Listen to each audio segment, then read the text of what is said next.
Hey guys, Joe here. Thanks for checking out another video on the channel. If you saw the previous video where I did some definitions and stuff, I called it fundamentals and definitions. I'm going to call it gundamentals from now on because it's a fun play on words. But what we have here are three different types of firearms, and we're going to take a look at safeties in this episode. Do More left a comment, that's the name of the channel I'm assuming, saying that I should do one on the different types of safeties there are, and I thought that was a really good idea. So let's take a look at a few different examples. Now this is a Sig P322, which you should have seen the video on. It's up there. Oh, thought I had gun oil on my finger, but it's up there. This is a newly released pistol from Sig Sauer. Everybody and their cousin has done a video, and now I have as well, so check that out. But as you can see, it is clear. We'll leave it open for now.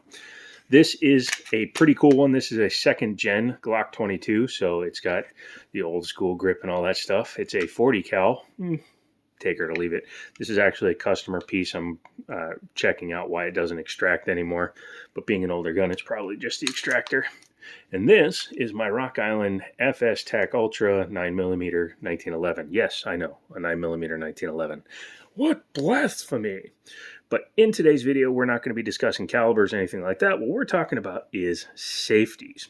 Now, there are three different types of safeties on these guns that you're seeing in front of you today. First one we'll start with is the Sig P322. Now we'll drop the slide and show you that this one has a trigger with no safety built in. What it has is just a simple external manual safety. In this case, because it's on a 22LR, it's also a polymer steel gun, or polymer aluminum gun in this case.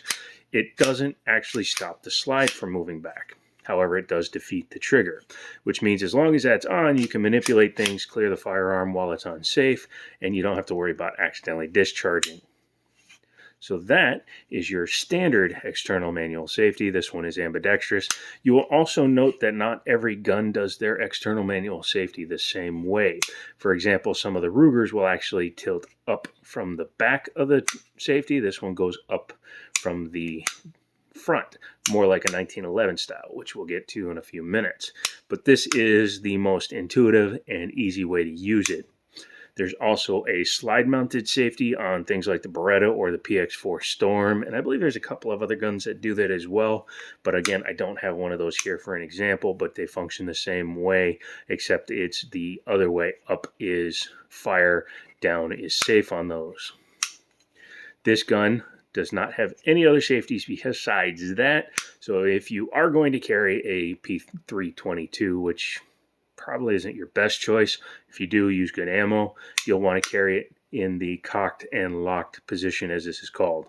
Although this would just be the cocked and safety position because, again, it allows you to manipulate the slide. Range video coming on this soon.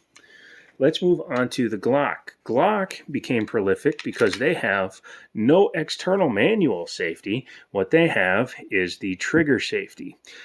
Some people, like Military Arms Channel, they call it a dingus. You can call it whatever you want. It's actually just a trigger safety. As you can see, there's a little piece of metal. In this case, it's metal. I'm not sure if any of them use polymer. That sticks out from the middle of the trigger, which means if you don't actually depress it all the way, the gun won't fire. So if you're reholstering this gun and your finger is just on the outside edge of the trigger, you won't accidentally discharge it. However, if you have your finger all the way on it, like you're seeing me do there, and you depress the blade, that's what it's called, a trigger blade, or a blade safety. You can call it all kinds of stuff, but that's what I call it. Then the gun is able to fire. And if you release and you don't come back all the way on it, again, you have a dead trigger. This is for somebody that's had guns for a while.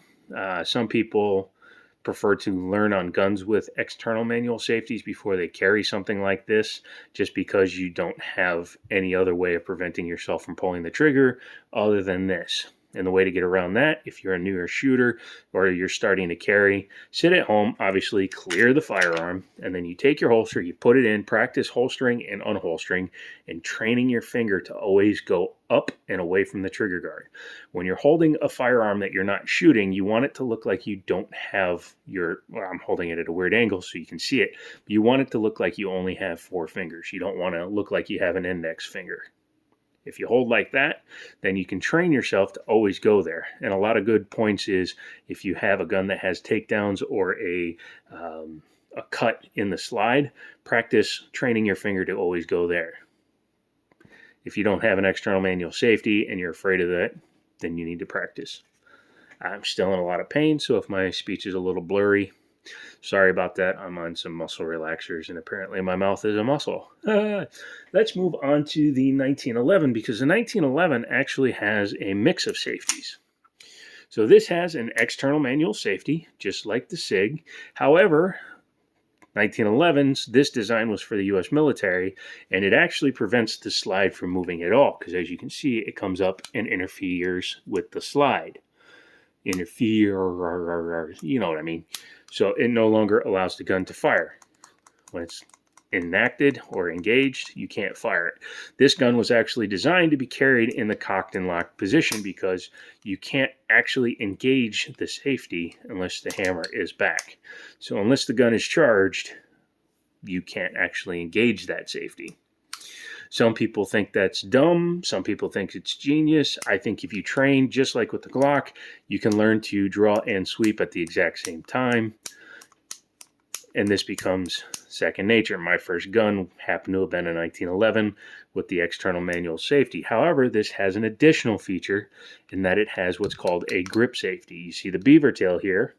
This is called the beaver tail. I don't know why they call it that. It doesn't look like a beaver at all, but this is called the beaver tail or the grip safety. What has to happen is you can see the hammer is down or back and the safety is off. If I pull the trigger, nothing happens because the U.S. Army requirement was to have an extra safety so it can't accidentally discharge, because everybody wants to believe that our boys in uniform, military, police, etc., are all highly trained shooters and really good at what they're doing, when in fact a lot of them are total goobs and total noobs, and they're like deputy from, Mayberry, what's his name? Don Knotts. And they wouldn't trust them with the sidearm to save their own lives. So, yeah, unless you have this depressed at the same time, you cannot fire the gun. Some people don't like this either. However, it is still popular. Guns like the M&P Shield have this, not the Shield Plus, but the M&P Shield has an external manual safety. The Springfield XDMs have an external grip safety, and I believe there's a couple other guns that do as well. So this is actually functional, and it does help, mainly because this gun doesn't have a drop safety, which is another type of safety I wanted to talk about real quick. What I mean is, and I'll show you using the Glock before I take it apart, show you that it's clear. Glocks have what's called a drop safety or firing pin block. So when the gun is charged, striker is all the way back and ready to fire, this bar comes up and contacts that dot. It also helps retain the extractor on this one, but it pushes that up, which then there's a half moon cut in there, or it actually goes all the way around it, but it allows the firing pin to continue forward.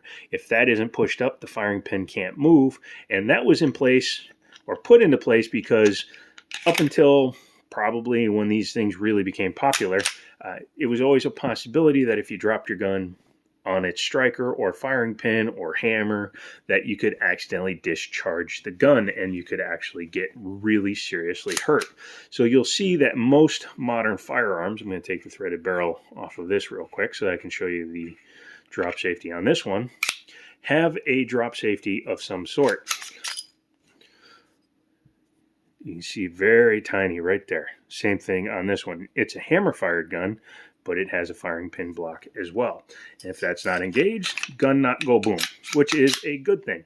Again, novice shooters, etc., you don't want to get hurt, and you need to learn to train. So I don't recall hitting the camera, but apparently it's wobbly. Sorry. But we'll finish putting this one back together. But this gun eschews that. Now, there are versions of the 1911 that have what's called a Series 80 style internal, and those guns do have a drop safety. However, it adds 4 to 6 parts depending on which version of the drop safety it has, which can inhibit the feel of the trigger. And we'll be talking about triggers another time, but this one has what's called the Series 70 style internals, what the original 1911s were designed with. So there is nothing impeding this trigger from doing its job. That is one of the reasons why 1911s are considered to be the best factory trigger, smoothest, most accurate, because literally there's a piece of metal that goes around the magazine well.